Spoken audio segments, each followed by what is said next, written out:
hour later. Je sniffe. Je hume l'amande poivrée. J'ai un mal de crâne, mon pozzo. Ouverture d'un nouveau vlog. Nous sommes le dimanche 29 mai 2022. Ouverture d'un nouveau vlog, ceci dit à 23h08. Mais parce que, alors ce qui n'a pas arrangé mon mal de tête, hein, parce que avec ma fille nous sommes allés au cinéma.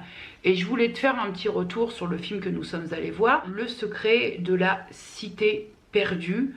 Alors je ne te cache pas qu'au début je partais un peu dubitative. Pour info, c'est ce film-là, je te mets le merdier ici. C'est ce film-là.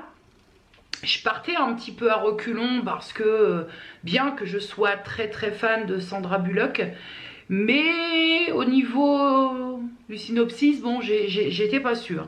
Et écoute, la conclusion est la suivante, c'est que j'ai passé un moment, un agréable moment. Voilà, c'était drôle, léger et drôle. L'histoire, c'est une autrice incarnée donc par Sandra Bullock, qui dans le film s'appelle Loretta Sage, qui est un peu en mal d'inspiration. Elle a perdu son mari quelques temps auparavant, qui fait que en perdant son mari, elle a un peu perdu, j'ai le sentiment, le goût des choses. Il y a quand même un dernier livre qui a été écrit, sachant que cette autrice, son univers tourne autour, alors on est un peu dans des romans, aventures, histoires d'amour, avec des décors de rêve, hein. Honnêtement, déjà sur ce film, d'entrée de jeu, au niveau graphisme, des décors, des couleurs, c'est très très beau.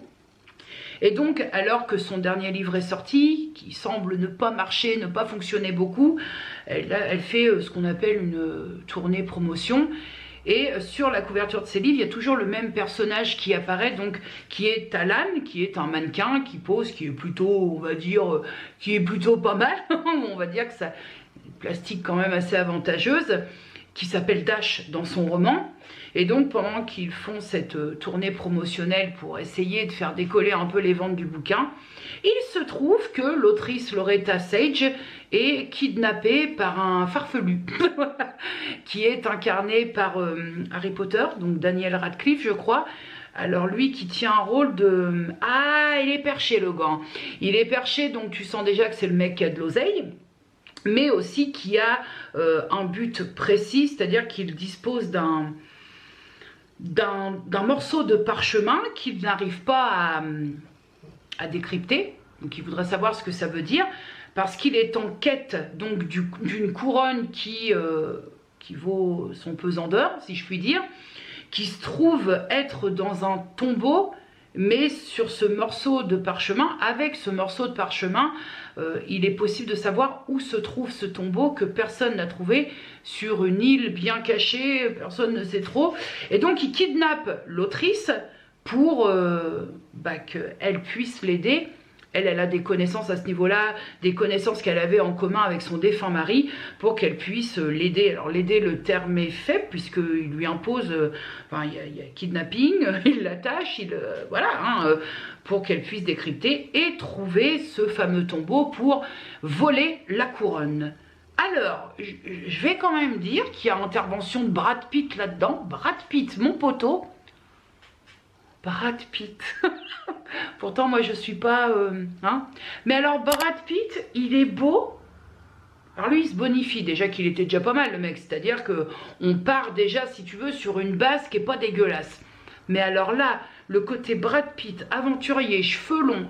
Oh, ah, je te jure que le mec, il est beau à en crever la gueule ouverte. Hein. À partir du moment où Loretta Sage est kidnappée, tu te doutes qu'elle a quand même certains amis, et notamment, notamment le fameux Dash, Alan Dash, le mannequin de ses couvertures et aussi l'un des héros de ses romans. Elle a des amis qui vont tenter de lui venir en aide, et c'est là que l'aventure commence. Alors, c'est pas trop ma came ordinairement, mais déjà j'ai trouvé ça très drôle. C'est-à-dire que je me suis surprise à rigoler sur notamment celui qui incarne Dash, Alan. J'ai l'impression qu'il est très drôle malgré lui, parce qu'il y a des scènes qui font rire. Donc j'ai trouvé que c'était un film très plaisant, parce que léger, parce que c'est pas un truc qui te demande à être hyper concentré, où il n'y a pas de scènes, tu sais, qui te font un petit peu... Parfois tu vas voir des films, c'est un petit peu triste, et tu ressors, bon bref. Là, j'ai passé un très bon moment, parce que ça m'a fait rire, parce que j'avais le sentiment qu'on était un petit peu de retour sur les... comment je peux dire, tu sais, les films un peu à l'ancienne. J'ai trouvé que c'était... alors attention, hein, mets une petite sourdine sur mes propos, mais en gros, pour essayer d'imager un petit peu le truc, j'ai trouvé que c'était un petit peu un Indiana Jones version féminin des temps modernes. Ou alors, si tu veux encore plus imager, on est sur un édition Harlequin, mais version améliorée et version un petit peu plus aventurier. Voilà, tu vois, un peu à l'ancienne, et ça fait du bien de palper un peu voilà, des films comme ça, un petit peu à l'ancienne, l'aventure à l'ancienne, et j'ai trouvé ça très sympa parce que je te dis, je me suis surprise à avoir le sourire à plusieurs moments pendant le film. Bon, après, je vais quand même dire une vérité, alors qui n'est peut-être propre qu'à moi, mais tout de même, j'ai bien conscience du coût des choses, j'ai surtout bien conscience du prix plein tarif d'une place de ciné. Alors, si, comme nous, tu as ou le Cinépass ou les places CE à 4,50 balles, bon, tu peux éventuellement y aller sans trop de regrets. Maintenant, si tu dois payer ta place de ciné plein tarif, je crois qu'elle est à 12 balles, je pense que si tu vas voir un film comme celui-là, donc Le Secret de la Cité Perdue, qui, à mon sens, aurait sa place plutôt sur une plateforme de streaming telle que Netflix et compagnie, je pense que si tu vas voir un film comme ça et que tu paies plein pot, la séance de ciné va te rester un petit peu là, tu vois. Bonjour la YouTube World, mardi 31 mai 2022, je vais chez le dentiste et je suis pas sereine, j'avoue. C'est un cabinet dentaire que je ne connais pas, enfin, elle m'a vu une fois... le médecin, la dentiste, pendant 5 minutes, et là on attaque les hostilités. Je la connais pas puisque mon dentiste à moi sur Franqueville, où il est parti à la retraite, où il est mort, je ne sais pas, mais donc il y a l'appréhension en plus de ne pas connaître le praticien. C'est dans ce cabinet dentaire là que je vais. Il est situé dans le centre commercial Sens-Vert. Bah, je te tiens au jus après quoi, je vais y aller. Oh, voilà mon petit cadet. Heureusement que j'ai pris un masque parce que même si ça se voit pas trop, j'ai tout le centre du visage qui est littéralement endormi. Ah, j'étais pas prête, hein. Elle a dévitalisé dedans, mis des provisoires et pose de couronne. Les 2 canines en fait, qui étaient pas pourries devant, mais qui étaient carriées derrière. Et donc faut les... Ah, j'ai l'impression d'avoir le centre du visage enlevé. Une gueule, on sent la nuit courte. Bonjour la YouTube Worlds, faille spatio-temporelle, mais c'est pas grave puisque j'ai pas prévu de sortir le vlog dimanche, je crois. You ready? Nous sommes donc rendus au vendredi 3 juin 2022. Il est à peine 7 h du matin, malgré le bruit, il est que 7 h du matin. Et la nuit fut très courte, très courte. Ça se voit. J'en profite de parler matinalement. Alors c'est pas très calme, mais en même temps, depuis tout ce temps, t'es habitué à mon jardin. Mais c'est surtout avant que le soleil me tape, il est encore trop tôt pour que le soleil apparaisse du côté jardin de la maison. Très intéressant au demeurant. Mais j'ai quelques petites bricoles à te dire puisque pour certaines d'entre vous, vous êtes à l'affût, hein. Vous êtes au taquet par rapport à une chose que vous avez constatée, qui n'est pas grave en soi, mais je vais expliquer de suite parce que je sais qu'au fur et à mesure que vous allez vous en apercevoir, je vais avoir la question et je vais mettre les choses au clair, même s'il n'y a rien de grave, même si ça méritait même pas de mettre les choses au clair. Mais je me dis, écoute, ça mange pas de pain. Vous êtes au nombre de 4, ce qui n'est pas énorme, hein. Mais je me dis, ça fait, c'est d'hier, je crois, ou d'avant-hier, je sais plus. Bref, vous n'êtes que 4. Mais vous êtes 4 à avoir constaté que je m'étais désabonnée des comptes, de tous les comptes de Zaza. Zaza, alias la Nouvelle Lise. Et donc me demander qu'est-ce qui s'est passé, est-ce qu'il y a eu embrouille. Il n'y a pas eu embrouille. Je vais t'expliquer le truc dans les détails, peut-être pas, mais enfin de façon quand même assez claire pour que tu puisses comprendre. Je crois que c'est mardi. Je sais plus parce que tu sais quand tu as des nuits très compliquées. Je crois que c'est mardi. Ouais, ça doit être ça. Pourquoi je dis mardi? C'est pas mardi. C'est hier, tu penses, ou avant-hier? Bref, cette semaine, Zaza, elle a sorti une vidéo où elle parlait de placer ses priorités. En gros, la vidéo, c'était ça suffit les bêtises, on priorise les choses. Voilà. J'ai regardé la vidéo comme je le faisais toujours, je regardais sa vidéo et il est vrai que durant cette vidéo, il y a plusieurs choses qui m'ont fait écho. Elle aborde plusieurs choses, elle aborde des choses très personnelles par rapport aux relations toxiques sans spécialement que ce soit avec des personnes toxiques. Enfin, si tu veux savoir, tu iras voir sa vidéo. Mais dans l'espace-temps... Dans l'espace-temps où elle a parlé des relations toxiques et des relations qui bien souvent ne vont pas dans le même sens, hein, c'est-à-dire que quand on a le sentiment de ne pas tomber d'accord dans une relation, alors il faut prendre des décisions. Et ça m'a fait hyper écho parce que là je vais rien t'apprendre puisque Zaza l'a expliqué dans l'un de ses derniers contenus. Il y a quelques mois, j'étais venue avec d'autres personnes, nous étions venus assister à un live de Zaza sur Instagram. Je vais rien dévoiler du tout parce que Zaza, elle en a vraiment parlé, donc je vais reprendre ses propos pour pas qu'on... Zaza, ce soir-là, était très alcoolisée durant ce live où on a tous eu un petit peu très peur. Bref, voilà, je ne veux pas outrepasser ce qu'elle a dit, au moins je ne dis pas plus que ce que je ne dois en dire. Et il s'avère que durant ce live, je me suis fait rhabiller à peu près pour 3 saisons. Le problème étant, c'est que je pars d'un principe, hein, j'ai toujours accordé du crédit au vieil adage qui est le vin d'ivraie. Et que c'est vrai que ce soir-là, ça m'a pincé un peu parce que je m'attendais pas, si tu veux, à une telle brutalité dans les propos qui étaient pour moi, parce qu'elle m'a vraiment dit « Jenny, machin ». Donc bref, à partir de là, je suis partie du live où j'ai dit au revoir à tout le monde et j'ai dit je m'en vais de ce live parce que là c'est plus possible. Je suis partie de ce live et suite à ce live, j'ai commencé à discuter un peu avec Zaza, mais ça servait à rien. Et on a eu une très longue conversation le lendemain. Le lendemain, on a discuté très longuement par rapport à ce live.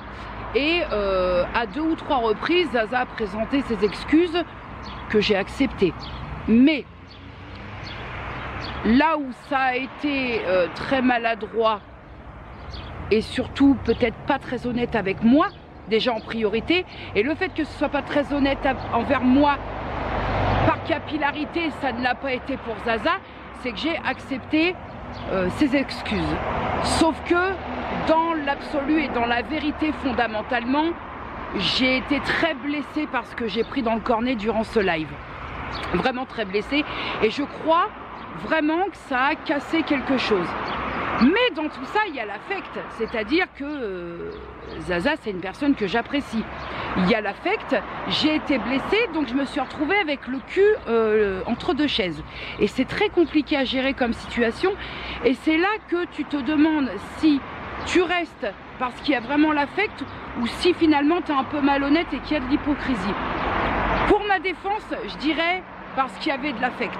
Et donc, pour continuer à t'expliquer, quand j'ai visionné son dernier contenu sur le fait de prioriser les choses, écoute, ça m'a bien pensé la nouille et tout ce qui va avec, mais même si, attention, hein, elle ne parlait pas de moi, elle parlait d'une expérience dans sa vie réelle avec quelqu'un de palpable, mais mine de rien, je me suis grave reconnue. Pourquoi?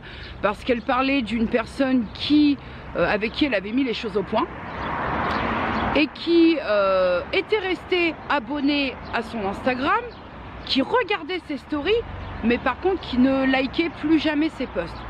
Alors c'est vrai que moi j'ai une approche d'Instagram un peu particulière et que je regarde pas. Like qui veut, regarde qui veut, c'est pas un problème. Mais quand j'ai entendu ça, je me suis dit, mais c'est vrai en fait. C'est vrai que comme j'ai un os du cul qui a pas pris le sel et que quelque part c'est même pas un os du cul qui a pas pris le sel, c'est que j'ai été vexée, blessée, parce que je m'attendais pas à ça. Enfin, j'avais si tu veux, en amitié, j'ai pas particulièrement d'attente, mais il y avait quand même un échange avec Zaza qui faisait que je m'attendais pas à me prendre ça dans la mirette, dans le live, durant le live. Donc, il y a eu une cassure et donc qui a entraîné un détachement et qui fait qu'effectivement, je suis restée, peut-être pour l'affect, peut-être aussi pour pas blesser Zaza parce que je la connais un peu. Enfin, voilà, je me suis dit si je me barre et tout comme ça, il y avait une question de, comment je peux dire, de timing. Je sais pas comment l'expliquer. Bref, donc je regardais ses stories, je regardais ses posts que je ne likais plus et j'étais restée abonnée. Et quand j'ai entendu ça dans sa vidéo, je me suis dit ben c'est pas bon. Effectivement, c'est pas sain. Parce que je pars souvent du principe, je suis très partisane de ne fais pas chez les autres ce que tu n'aimerais pas qu'on fasse chez toi. Et je n'aimerais pas qu'on me garde dans ses contacts juste pour lorgner au cas où. Et c'est ce que j'étais en train de faire chez Zaza. Et pour moi, oui, c'est pas que c'est toxique, mais c'est pas sain. Et donc, dans l'absolu, c'est assez laid. C'est assez laid parce que je suis la première à prôner le fait que mieux vaut partir pour de bonnes raisons que de rester pour les mauvaises. Et moi, je suis restée pour les mauvaises puisque enfin, on se connaît. On est à même de savoir si l'os du FNU a pris le sel ou pas. Et pour mon cas, j'ai été vexée, blessée. Je suis même, durant ce live, j'ai même été, c'est un mélange entre le fait d'être blessée, vexée, étonnée, surprise, parce que bah, je m'attendais pas, même sous alcool, je m'attendais pas à autant de brutalité, vraiment c'est ça, parce que j'ai 44 ans, dans ma vie des personnes alcoolisées, j'en ai croisé, des amis qui s'alcoolisaient, j'en ai eu, plus que de raison même j'ai envie de dire, mais je crois pas me souvenir que j'avais reçu une telle, presque une colère dans les propos. Moi j'étais plutôt habituée quand je te parle d'amis palpables, c'est peut-être ce qui fait la différence, mais dans les amis palpables qui se bourraient un peu le haricot, c'était de la taquinerie, c'était des vannes, mais il n'y avait rien de méchant. Et là, waouh, là c'était violent. Puis je pense aussi qu'on va pas se mentir, je reste quand même un être humain, je suis pas un robot. Et la violence, elle s'est trouvée aussi, la brutalité, violence un peu excessif, mais la brutalité du verbe, elle s'est trouvée dans le fait qu'on était dans un live et que d'autres personnes ont entendu les propos et que deux des personnes qui étaient présentes dans le live sont venues me trouver en privé après pour me demander si ça allait. Donc je me suis dit, effectivement, tu sais, il y a des moments, je me monte un peu de feuilleton en me disant mais là non, parce que surtout l'une d'entre elles où elle m'a dit ça va Jenny, parce que là c'était vraiment pas très sympa. Donc quand j'ai entendu les propos de Zaza dans cette vidéo, je me suis dit effectivement on va arrêter les frais. Je n'ai pas envie d'attendre que je sois perçue comme l'élément toxique, en tout cas comme l'élément qui met quelque chose de toxique dans une relation, qu'elle soit virtuelle ou réelle. Pour moi, c'est le même topo. Je veux pas attendre que ça s'envenime comme ça. Et alors je me suis expliquée, hein. J'ai contacté Zaza, je lui ai expliqué ce que je suis en train de t'expliquer, donc ce sera pas une surprise, hein. Je suis pas en train de régler mes comptes par vidéo interposée. D'ailleurs, je ne règle aucun compte, j'explique. Je l'ai contacté en lui disant que tout ce que je viens de te dire, et que voilà, que je quittais toutes ces sphères virtuelles parce que je veux pas en arriver à ce que effectivement ça s'envenime. Voilà, moi je préfère m'en aller dans des trucs propres, dans des, voilà, on a nettoyé. Zaza, elle est dans une idée, si j'ai bien compris sa vidéo, de faire le place net, de faire le ménage de printemps. Bah écoute, puisque je suis plutôt très raccord avec ses propos et qu'effectivement j'ai accepté ses excuses, mais peut-être un petit peu trop rapidement, parce que l'affect, comme quoi l'affect, hein, c'est pas souvent le bon truc, c'est pas tout le temps le bon truc. J'aurais dû me prendre le temps de la réflexion parce que je me connais, parce que je sais que quand il y a une cassure, malheureusement, c'est chaud. Voilà, c'est tout, c'est juste ça, il n'y a rien de grave, voilà, ça arrive, et bah écoute, à un moment, On s'est remercié, elle et moi, mutuellement, d'avoir passé un bout de chemin ensemble. Il s'avère qu'on est arrivé, en tout cas, j'estime être arrivé à la fin de quelque chose. En tout cas, bon, je lui ai dit, hein, ça se termine un peu en eau de boudin, c'est dommage, mais je peux pas, quand j'essaie d'aller outre ce que je ressens, ben, il se passe ça, voilà. C'est si dès le début, j'ai bien senti que ça m'avait blessé, vexé, que ça m'avait un petit peu, vraiment beaucoup retourné, j'aurais dû m'écouter dès le début. En fait, le tort, il est là, c'est que j'aurais dû dire, non, ça passera pas, voilà, ça passera pas, mais bon, écoute, hein, personne n'est parfait, hein. Donc... mais on s'est expliqué, je suis pas partie comme une voleuse contrairement à ce que j'ai l'habitude de faire, mais tout va bien. J'ai pas d'attente particulière en amitié parce que, enfin, il faut quand même garder les pieds sur terre. Tu ne peux pas avoir d'attente de l'autre si t'es pas foutu de toi de répondre aux attentes des autres. C'était français ça? Encore me prendre des Bernard Pivot, moi je le sens venir gros comme une baraque. Non, ce que j'essayais de te dire, c'est que tu peux pas demander à l'autre ce que tu n'es pas foutu de lui donner. Donc j'ai pas d'attente. Par contre, on va dire que la seule attente peut-être que j'ai, c'est de pas me faire de ne pas me faire éclater la gueule gratuitement sans raison.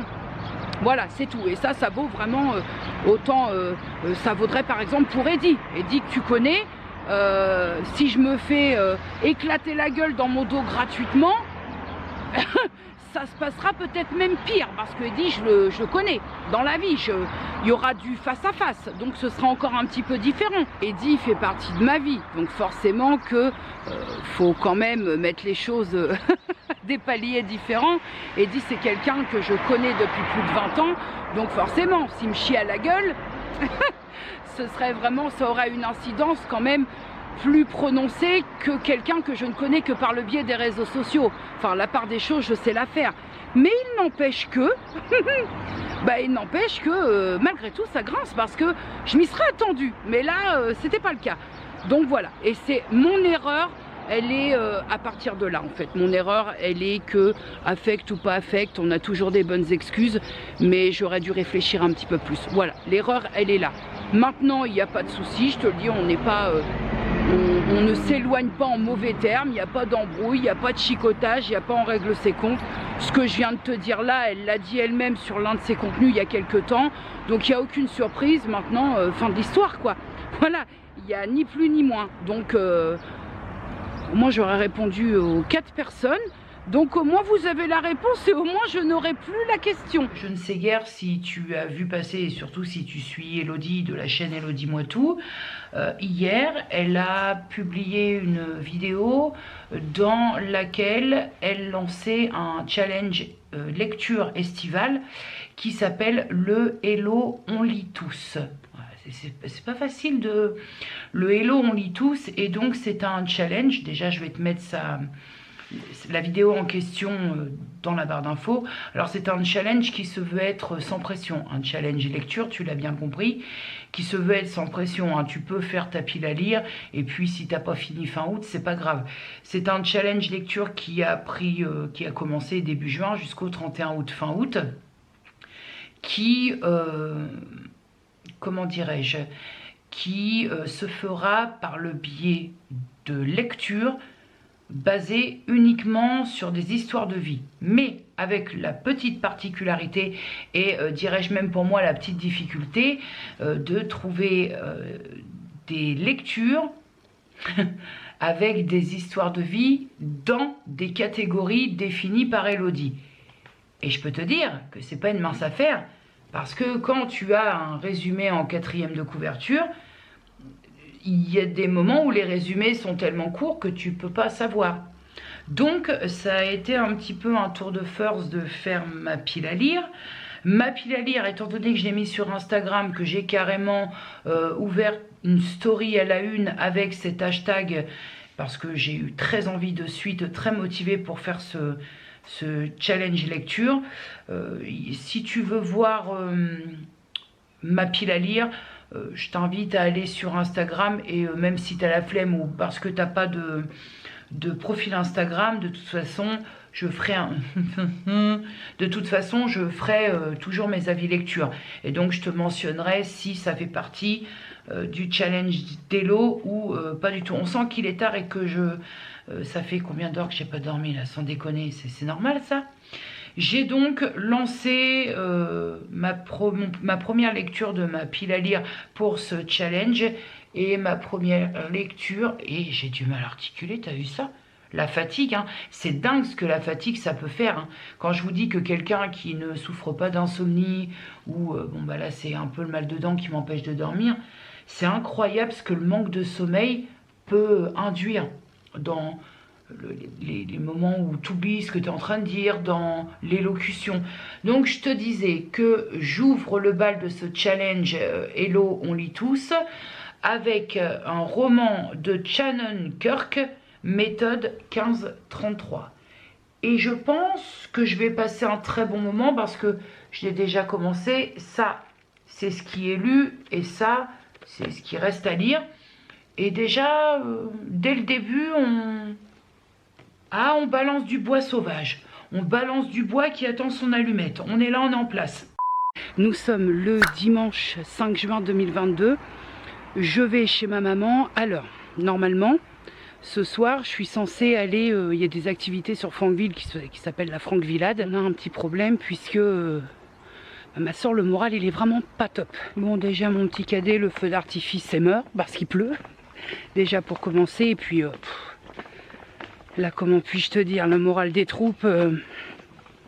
Alors, j'ai essayé, comme je sais bien le faire rire, faire de l'humour, mais il y a un moment où même l'humour a ses limites, quoi. Surtout quand t'es pas humoriste. Il y a quand même des choses hein, dans la vie, il y a quand même des choses que je peine à comprendre et qui m'énervent au plus haut point. Sauf que je peux pas expulser et que ça m'énerve encore plus. Rentrer, laver, pyjamater, détendu du bonnet. Hein, parce que fallait que ça redescende un petit peu. C'est très fluctuant, ça m'énerve. Ça m'énerve parce que je suis impactée par des choses lesquelles je peux rien faire et pourtant j'ai envie de claquer des gueules. Mais c'est pas possible parce qu'on est dans un contexte... Jenny, oui, occupe-toi de ton cul. Ok, voilà. Sauf que parfois c'est dur de ne s'occuper que de son séant. Vraiment dur. Quand ça te touche là, c'est compliqué. Histoire de me détendre un peu le gonzarello parce que bien qu'il soit très tard, mais je sais que je ne vais pas réussir à dormir parce que ça a tellement macéré toute la soirée, il y a tellement eu de prise sur moi pour ne pas dire des choses qui pourraient être déplaisantes et pourtant j'en crevais d'envie que là je sais que ça me travaille et que je ne vais pas réussir à dormir. Donc je vais faire quelque chose que j'aime beaucoup faire histoire de faire redescendre encore plus le tensiomètre. On va parler bouquins. J'ai 4 livres qui sont terminés parce que j'ai commencé le challenge d'Elodie comme je te l'ai dit et que j'ai déjà bouffé 2 livres de ce challenge. Mais j'avais en amont 2 bouquins hors challenge que j'avais terminés et on va parler de ces 2 bouquins. Et la semaine prochaine, dans le vlog de la semaine prochaine, je te parlerai des 2 premiers bouquins du challenge Hello, on lit tous pour pas que tu te tapes là 4 livres dans la mirette parce que je peux comprendre que ça fait beaucoup. Dans un premier temps, nous allons parler, alors j'espère que tu vois correctement puisque c'est une lecture que j'ai fait sur l'iPad. Nous allons parler donc du fabuleux roman Labyrinthe de Franck Tillier aux éditions Fleuve Noir. Ça va être simple de te parler de ce livre et pas tellement en même temps vu que je vais devoir prendre un tas de pincettes pour surtout ne pas te donner aucune piste sur ce bouquin. Alors, ce qu'il y a de bien avec Franck Tillier, c'est qu'on ne tourne pas autour du pot. On entre de suite dans le vif du sujet. Nous, en tant que lecteurs, nous faisons la connaissance de Camille Ninjiski, c'est pas évident à dire, qui, d'entrée de jeu, on le devine, on va être sur une affaire un petit peu délicate puisque Camille se trouve être dans un hôpital et fait face à sa suspecte qui est endormie. Nous faisons aussi la connaissance du docteur Fibonacci qui lui dit que pour l'instant c'est pas la peine d'essayer de forcer pour interroger. La particularité et la difficulté, c'est que elle est considérée comme suspecte, mais comme il n'y a eu aucun interrogatoire, on ne sait pas finalement. Le fait est, c'est que cette suspecte hypothétique a été retrouvée à côté d'un cadavre avec plein de sang, et elle à moitié nue, et tout porte à croire que c'est elle qui est à l'origine de ce meurtre. Seulement, il y a un petit détail et pas des moindres, c'est que le docteur dit donc à l'enquêtrice que le problème, il doit se poser un petit problème, c'est que la suspecte potentielle n'a plus aucun souvenir de rien du tout, de qui elle est, de ce qui s'est passé. En fait, c'est le blackout total. Alors, étant donné qu'il n'y a pas eu de traumatisme, on va dire, physique, c'est vrai que l'enquêtrice demande au médecin comment c'est possible, comment, en n'ayant pas eu un choc à proprement dit, un choc physique, comment est-ce que c'est possible qu'un être humain puisse perdre l'intégralité de sa mémoire.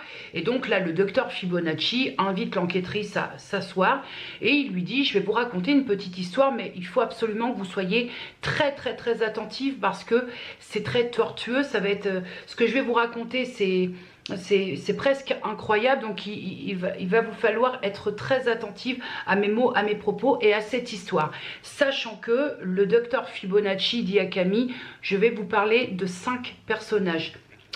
La journaliste, la psychiatre, la romancière et la kidnappée. 5 personnages. Je t'en ai dit que 4, on est bien d'accord. C'est là tout le début de la complexité du truc. C'est là que c'est hyper compliqué parce que je ne peux t'en dire plus, sinon je risque de te dévoiler tout. Et on ne fait pas ça. On ne fait pas ça sur un Franck Tillier parce que là, si je fais ça et que je te donne une quelconque indication sur ce roman, c'est plus des caisses de poireaux pourris que tu dois m'envoyer. C'est là tu m'assignes. Voilà, faut m'assigner carrément. Il ne faut pas, faut m'assigner en justice. Il ne faut pas laissez passer ça. On ne spoil pas un Franck Tillier, surtout qu'on est sur une sortie assez récente en termes de roman. Alors, Labyrinthe, déjà, si tu n'avais pas compris un peu le truc, Labyrinthe, ça va être propre au cerveau. On va partir dans ce roman sur les méandres très obscurs du cerveau. D'ailleurs, je tiens à dire, j'avais déjà tenu ces propos pour Monsieur Chatham, mais je pense définitivement, pour avoir lu beaucoup maintenant de romans de Franck Tillier, je pense que Franck Tillier n'est pas tout seul là-dedans. Il y a une discothèque, il y a des mecs qui dansent dans sa tête, il y a aussi, je pense, des mecs qui ont des couteaux, il se passe des trucs dans la tête de Franck Tillier, mais ce n'est pas possible qu'un humain normalement constitué cérébralement parlant puisse aller aussi loin. Il y a un merdier, il y a un bordel qui traîne. C'est au-delà de la jubilation. De toute façon, à chaque fois que je lis un roman de Franck Tillier, c'est au-delà de la jubilation. Tu sais, c'est ton côté sombre qui est content qui est content de lire un truc comme ça, parce que c'est peut-être le petit sociopathe ou psychopathe qui sommeille en toi, qui est heureux et qui se sent moins seul en se disant: ah oui, il y a des mecs quand même qui pensent comme ça, donc ça va, je suis large. On est sur quelque chose d'hyper tortueux et d'ailleurs qui te crée de nombreux nœuds au cerveau. Tu prends une direction, on n'y est plus du tout, et puis tu penses y être, mais vraiment c'est bateau de te dire ça sur un thriller psychologique, mais avec Franck Tillier, il faut savoir que cet auteur a la particularité d'aller au bout du possible. Et là, on est quand même sur quelque chose d'absolument extraordinaire en termes d'exploration de ce qui nous sert à cogiter. Les paramnésies de certitude, les faux souvenirs. Et le vrai plus dans les romans de Tillier, c'est qu'il y a quand même un fond qui est hyper réaliste. Hein. Combien d'émissions, combien de choses on peut croiser où il n'y a rien qui laissait présager que la personne allait déboulonner d'un coup. Et là, c'est un peu ça. C'est vraiment on se demande souvent, mais comment ça peut arriver? Comment est-ce que le cerveau il peut vriller comme ça? Là, tu as quelques réponses, tu as même de très bonnes réponses. Il y a un travail de qualité, je trouve, au niveau de certaines réponses qu'on attend. Il y a des recherches aussi, il y a une exploration du cerveau, justement de ces zones d'ombre, de ces zones un peu moins sombres. Et je trouve que en plus du roman et donc de l'intrigue, de la trame qui est absolument fabuleuse, il y a un vrai boulot derrière qui est hyper intéressant. C'est vraiment, une fois de plus, pour moi, c'est Tillier, à chaque fois, c'est un vrai coup de cœur. Et en plus, je pense, alors même si c'est un roman indépendant au niveau de Labyrinthe, je pense que ça prend encore plus de sens. C'est pas une obligation, hein, mais si tu as lu Il était deux fois, c'est pas une suite, mais ça rebondit, il y a des petits points qui rebondissent. Et je trouve que ça donne encore plus de matière à Labyrinthe. Voilà. Mais ça se veut être un roman indépendant. Donc, t'es pas obligé d'avoir lu Il était deux fois avant de lire ce livre-là. Mais pour moi, à chaque fois, c'est carton plein. Il était deux fois, j'ai adoré. Puzzle, ça reste... ça reste... Il n'y a même pas à tortiller, quoi. Maintenant, la question évidente et finale, est-ce que je te conseille Labyrinthe de Franck Tillier? Bien sûr que oui. Et dans un même temps, je suis tellement pas objective quand il s'agit de Franck Tillier. C'est un de mes auteurs préférés, vraiment, J'adore Chatham, mais je crois vraiment définitivement que j'apprécie encore plus Franck Tillier. Si tu fais partie des personnes comme moi qui aiment se faire, quand tu lis du thriller, du polar, du thriller psychologique, tu fais partie des personnes qui aiment se faire un peu torturer les méninges, qui aiment bien être embarquées sur des fausses pistes ah bah non, c'était pas ça, tu vas te régaler. Voilà, bon, maintenant, si c'est pas trop, si quand c'est un peu compliqué, je l'entends, hein, il y a des personnes qui aiment les lectures un peu plus légères, sans se prendre trop la tête, parce que la lecture, c'est uniquement un moment de plaisir et de légèreté, alors c'est sûr que ça, ce sera pas fait pour toi. Mais vraiment, si tu aimes le thriller psychologique dans tout son art, là, tu vas kiffer. Pour l'avis lecture suivant, comment je vais faire? Les trois petits cochons de Christian Boivin, donc qui fait partie des contes interdits aux éditions Ada. Alors, somme toute cause, il semblerait que c'est le premier que je lis de tous les contes interdits. Et il semblerait que ce soit pas le bon, hein, que j'ai pas choisi le meilleur pour commencer. Effectivement, qu'est-ce que c'est que ce livre? Alors, sur le papier, c'était prometteur, ça aurait pu, on aurait pu faire quelque chose de bien.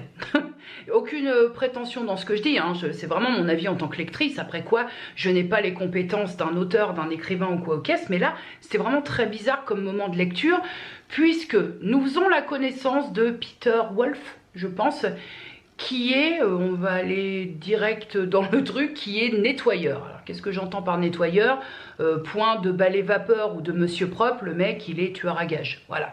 Donc il a un train de vie plutôt confortable, mais le mec est un peu perché en tout point dans la mesure où déjà bon par le métier choisi, et puis il est perché en tout point, il est le moins qu'on puisse dire c'est qu'il est sexuellement très décomplexé, voire limite détestable parce que violent sexuellement parlant. Et donc ce monsieur-là, on le rencontre non pas dans l'exercice de ses fonctions, si je puis dire, on le rencontre parce qu'il se rend à la morgue pour aller voir sa sœur qui a été retrouvée morte dans des circonstances un peu curieuses. Les circonstances sont tellement curieuses pour lui que il va décider de mener sa propre enquête parce que pour lui, il y a quelque chose qui cloche. À bon escient, si je puis dire. Donc de là, forcément, c'est là où ça aurait pu être intéressant parce qu'il y a un vrai travail d'enquête de la part d'un mec qui n'est pas enquêteur.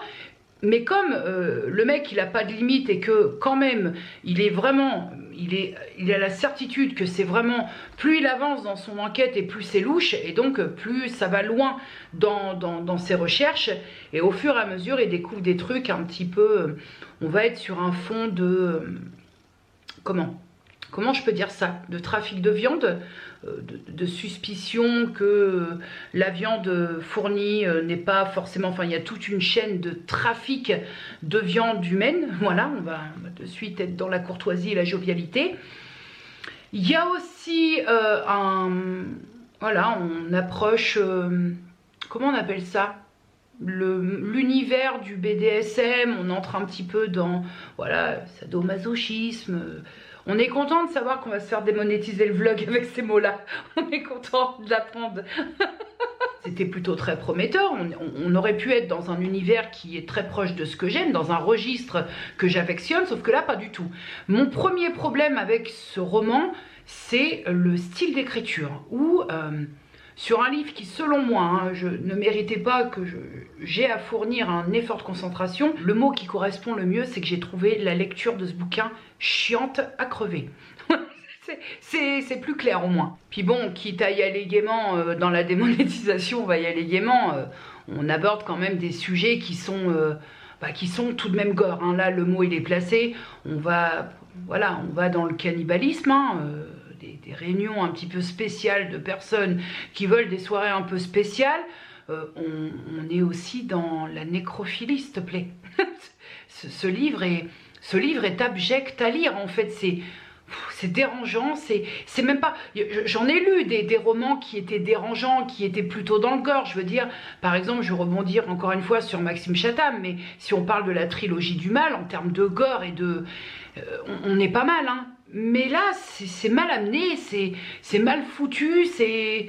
Voilà, c'est trop dans un seul bouquin, on part dans tous les sens, des comportements sexuels hyper dépravés, hein. Je suis pas prude, mais là on entre dans des sphères qui sont, c'est plus que dérangeant, voilà, rien que la nécrophilie, non, moi c'est stop, t'as limite la gerbe quand tu lis un livre, en plus qui est écrit bizarrement, donc il n'y a rien, en fait, je n'ai trouvé rien de plaisant dans ce bouquin, rien du tout. L'idée de base, l'enquête, parce que pour lui la mort de sa sœur est très très très suspecte, voilà, mais après on entre dans des sujets, oh là là. Puis je crois qu'en plus du style d'écriture que j'ai pas apprécié, c'est aussi que c'est mou, et tout tourne autour du cul ou du bizarre.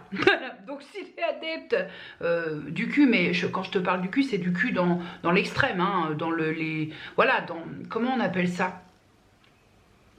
Bah dans le...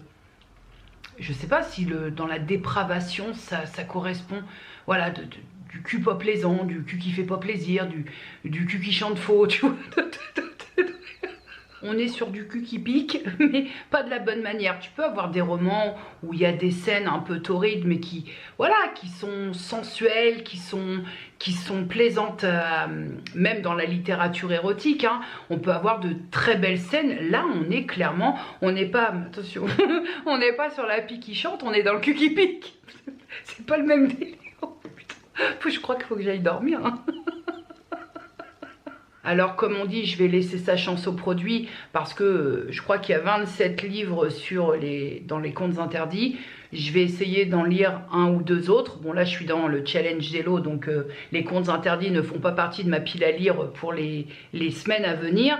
Mais je vais laisser quand même sa chance au produit et tenter d'autres auteurs qu'on m'a conseillé d'essayer avec ces auteurs-là dans cette série-là. Mais je t'avoue que si tous se ressemblent un peu, d'être dans le gore un peu...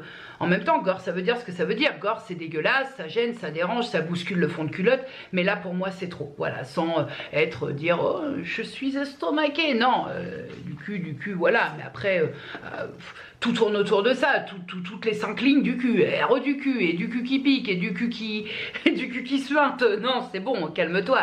Celui qui a écrit ça, il y avait quelque chose. Non, c'est point trop n'en faut en fait. Donc, est-ce que je te conseille ce livre? Écoute, de mon expérience de lectrice, là, non. Mais maintenant, si t'aimes ce genre de... Voilà, bon, écoute, mais alors moi, je ne te conseille pas du tout ça parce que c'était absolument pas cool à lire et pas cool du tout dans tous les sens du terme. Alors déjà, attends, parce qu'on arrive sur une fin de vlog, donc... On n'est pas bien là, dans la lugubrité. On arrive sur une fin de vlog. Ah, alors tu vois le serre-tête, c'est mignonné, hein, mais ça te pine derrière les oreilles d'une force. Ça m'a fait du bien. Parler, faire les avis lecture, ça m'a fait du bien parce que ça m'a fait... Enfin, surtout le livre, là, les 3 petits cochons, ça a tendance à me faire rigoler. Donc ça m'a fait du bien. Mais tu vois, comme je te disais dans la vidéo du journal du mois mercredi, je te disais cette impression parfois dans le moral des troupes, dans ce qui se passe en interne en ce moment, on va dire dans le privé, cette impression d'avancer de 2 pas et d'en reculer de 3. Et bien là, ce soir, j'ai eu le sentiment qu'on avait effectivement avancé de 2 pas mais reculé de 10, retour casse-départ. Et ça, c'est... Émotionnellement, c'est hyper compliqué, même si je me lançais un peu de fleurs, et en même temps, on n'est jamais mieux servi que par soi-même, mais je m'époustoufle un petit peu comment je peux dire ça? Fut un temps, ou quand vraiment quelqu'un de proche avait le moral dans les chaussettes, c'était très compliqué pour moi dans la gestion. Très compliqué dans le sens où je partais, enfin, vraiment, parfois même, ce côté éponge faisait que j'étais presque parfois plus mal que la personne concernée. J'essaie aussi de faire un petit travail, alors à ma mesure, dans mes possibilités là-dessus, et je m'aperçois que ça porte un petit peu ses fruits. C'est fragile, hein, mais ça porte un petit peu ses fruits. Et en même temps, je suis très d'accord parfois avec ce que j'entends par rapport à une personne que je suis et que j'aime énormément. Elle se reconnaîtra, je pense. Mais je suis très partisane aussi du fait que quand il y a des, voilà, quand il y a des choses avec lesquelles on a un peu de mal, faut confronter. Sinon, personne ne fera ta place. Par exemple, et dans ce cas précis, je meurs d'envie de m'occuper de ce qui ne me regarde pas sous le simple prétexte que c'est le sang qui parle, mais sauf que je me confronte dans le fait de me faire violence, parce que se confronter, c'est se faire violence, dans le fait de me dire non, Jenny, ça ne te regarde pas, ne t'en mêle pas. T'es là, tu soutiens, c'est bien, point. Se confronter quand ton esprit et même ton corps auraient envie de faire autre chose, c'est d'une violence inouïe en fait, peu importe de qui, de quoi, comment. Quand tu vas à contre-courant de ce que tu auras envie de faire ou dire, c'est hyper compliqué. Et se confronter, c'est quelque chose que j'ai vraiment beaucoup de mal à faire. Et aujourd'hui, j'ai regardé le vlog d'Hello, donc de la chaîne Hello Dis-moi tout. Je ne sais pas si j'ai besoin de te préciser, en même temps, je me dis que peut-être certains et certaines d'entre vous ne la connaissent pas. Mais j'ai regardé donc le vlog d'Elodie et il y a un passage qui a vraiment tambouriné, toc toc toc, écoute bien ça. Il y a un passage qui a vraiment tambouriné et qui m'a poussé un petit peu à réfléchir sur justement cette difficulté à me confronter à ce détail qui n'en est pas un parce qu'il me bouffe au quotidien, sur quand elle a abordé le fait de se cacher, donc derrière un vêtement tel un oignon, de se cacher pour cacher ses complexes, cacher certaines choses. Et ça fait tellement écho à mon quotidien finalement depuis toujours. Ce qui est assez, j'ai réfléchi un peu à ça, ce qui est en disant, c'est vrai que je fais toujours attention. J'ai laissé un commentaire sous le vlog d'Elodie en disant que à l'ancienne, moi j'ai été préadolescente au début des années 90, puisque finalement en 90 j'avais 12 ans, donc on entrait un peu dans le vif du sujet. À l'ancienne, à cette époque-là, on avait ce qui est assez étonnant pour recontextualiser le truc, c'est que moi j'ai jamais souffert de moqueries liées à mon poids, que ce soit école, collège, lycée, jamais. J'ai pas le souvenir, c'est pas que j'ai éludé, mais j'ai pas le souvenir, jamais j'ai eu de problème lié à ça. Par contre, à l'ancienne, donc les adultes de l'époque où moi j'étais pré-ado, les adultes, et ce qui est le comble du comble, c'est que c'était même pas ma famille qui était concernée par ça, mais j'ai souvent entendu des adultes, que ce soit, tu sais, les médecins scolaires, que ce soit les médecins tout court. J'ai souvent entendu des adultes, même pas spécialement des médecins, mais des adultes, les parents de copains, de copines, qui, on disait pas grosse, on disait pas obèse, on parlait pas de tout ça à l'époque, mais on disait, tu devrais pas t'habiller comme ça, quand on est forte comme ça, on ne devrait pas s'habiller comme ça. On utilise souvent le mot forte. Et donc, j'ai commencé très jeune à me cacher derrière des vêtements. Même si, à tout bien y réfléchir, j'avais même pas besoin de me cacher derrière des vêtements. Et le problème, c'est que ça a créé une habitude. Ça a créé une habitude, vraiment ce que Hello disait, et qu'aujourd'hui, à 44 ans, j'en suis encore là. C'est-à-dire que quand je dois sortir, ce que je ne fais pas beaucoup, mais quand je dois sortir, aller centre Rouen ou même aller faire une course, je m'arrange pour m'habiller de façon à ce que ce qui doit être caché est bien caché, mais vraiment bien caché. Je ne montre plus mes jambes depuis des années, parce que complexe. Je ne porterai jamais de débardeur en extérieur. Le débardeur est réservé à l'intérieur, limite à mon jardin, mais si je me mets dans le coin, dans le banc, je suis sûre que personne ne me voit. Je m'interdis de porter des choses que j'aimerais peut-être porter parce que je me dis, on ne va voir que ça. Vraiment, voilà. Est-ce que ça me rend malheureuse? Le pire, c'est que non. Parce que quand c'est une habitude, ça te rend plus malheureux. Et donc, est-ce que ça me rend malheureuse? Pas du tout. Mais en écoutant ces propos-là, je me suis dit, mais en fait, c'est toi que tu punis. C'est toi que tu punis. T'as chaud, tu crèves de chaud, tu vas mettre un truc qui t'arrive là parce que ça te complexe. Parce que honnêtement, après, il y aura toujours des gens qui sont mon cœur et qui vont remarquer tes défauts. Ça, c'est une évidence. C'est même pas utopique, mais pour 90% des cas, les gens dans la rue dans Rouen, est-ce que tu crois qu'ils vont s'attarder sur mon gras du bras? Est-ce que tu crois vraiment qu'ils ont que ça à foutre? Dans l'absolu, c'est vrai.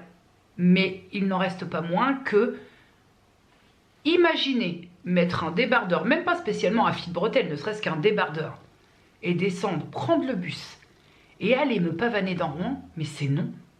C'est non. Tu te rends compte de l'atrocité du truc, la punition que je m'inflige. M'interdire de porter certains vêtements de peur que les autres ne voient que ça. La violence quand même, la violence. Hein. Et donc ces choses qui ont été ancrées, hein, je te dis, dès 12, 13, 14 ans, attention quand on est forte, on ne porte pas ça, on ne fait pas ça. Ces choses-là qui, à l'époque, à l'ancienne, ces croyances qu'on foutait dans la tête des préadolescents, des adolescents, font en fait qu'aujourd'hui, non seulement je m'interdis de porter certains vêtements, mais en plus je me suis convaincue que j'étais dégueulasse dans certains vêtements. C'est inacceptable. Quand tu verbalises le truc qui est dans ta tête depuis des années, c'est inacceptable de penser comme ça. Et ça, tu vois, mon petit cadet, c'est quelque chose qui doit changer. Alors attention, je suis pas dans une démarche de body positive, tu sais très bien mon point de vue par rapport à ça. Mais c'est moi avec moi. Je me punis de quoi en fait? De quoi je me punis exactement? Qu'est-ce que c'est que cette autoflagellation vestimentaire? Ça va en enlever à qui? Ça va en amener à qui? Après tout. Après tout. Si je me mets à porter un débardeur parce qu'il fait 42 degrés dehors, à qui ça va en ôter? Voilà. Même si dans l'œil de l'autre, on m'a dit avec les bras qu'elle a, elle ne devrait pas porter de débardeur. Ouais, il le pense. Il a le droit. Tant que ça reste dans sa tête et qu'il ne vient pas me casser des glaouis, il a le droit. Mais il faut que ça, je te le dis, hein, je vais entamer un vrai travail là-dessus, voire en parler avec ma psy, parce qu'il faut que ça s'arrête et il faut que j'ai envie de reprendre le goût de m'habiller, d'arrêter qu'on croit que du 1er janvier au 31 décembre, je suis en deuil par exemple, parce que oui, je me cache, je me terre derrière des vêtements sombres en imaginant que ça va peut-être cacher le petit bourrelet d'ici, tu vois, le petit, le gros aussi, hein, voilà, on va pas se mentir, je fais pas 54 kilos, hein. D'accord?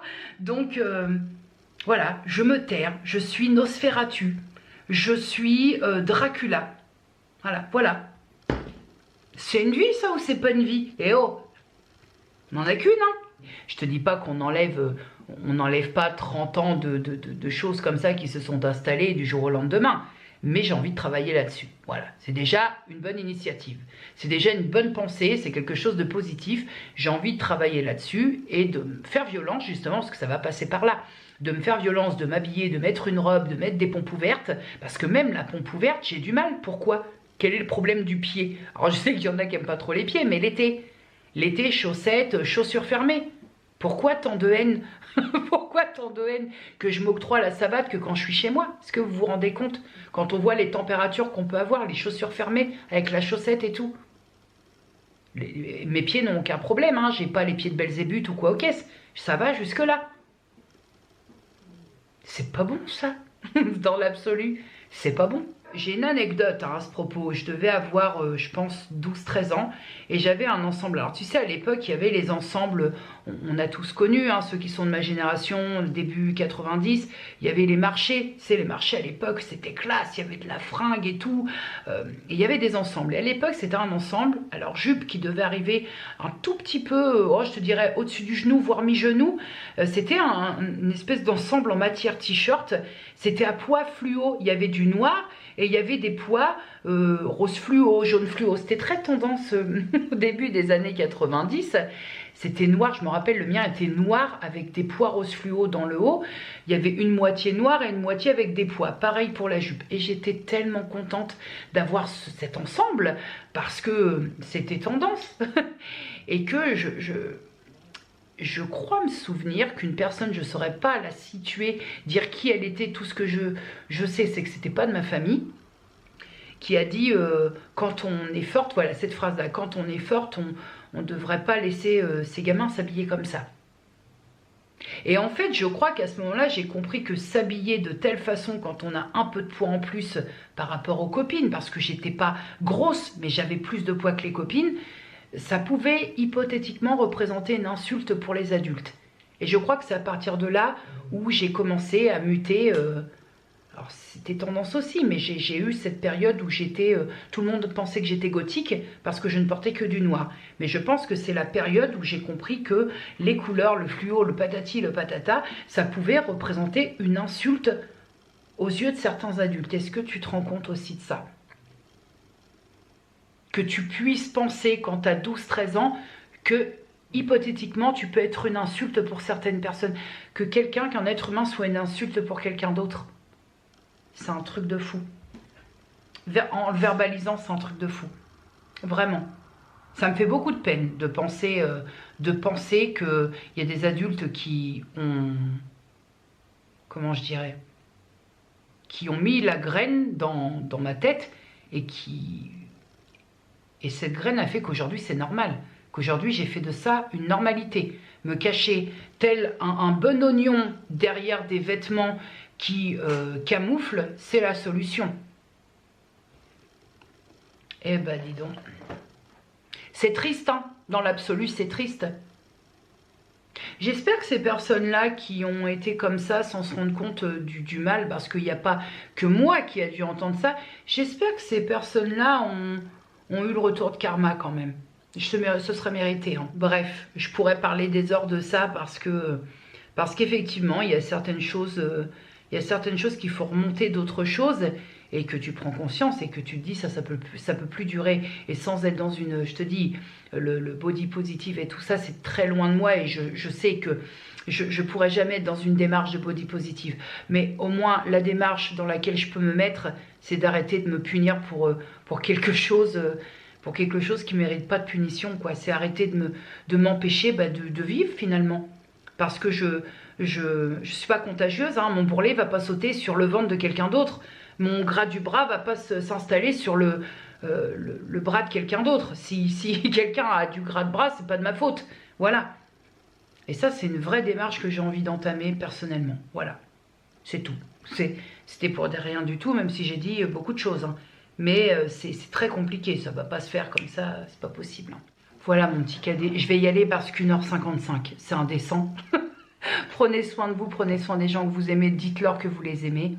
Et puis à mercredi. Des bisous.